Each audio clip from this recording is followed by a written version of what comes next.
Hello everyone. Today I would like to show you all how to see your Spotify listening history. Let's have a look. First, open Spotify app on your phone. Then tap your profile icon at the top left corner. You will see some options like what's new, listening history, and settings and privacy. Tap listening history. Here you will see all the tracks and albums that you have been listening to on Spotify. Scroll all the down and check date and year.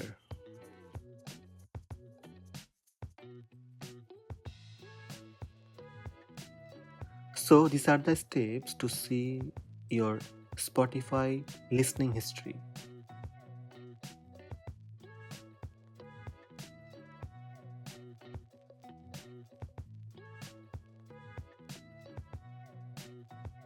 Hope this video help you. Please subscribe my channel by tap subscribe button.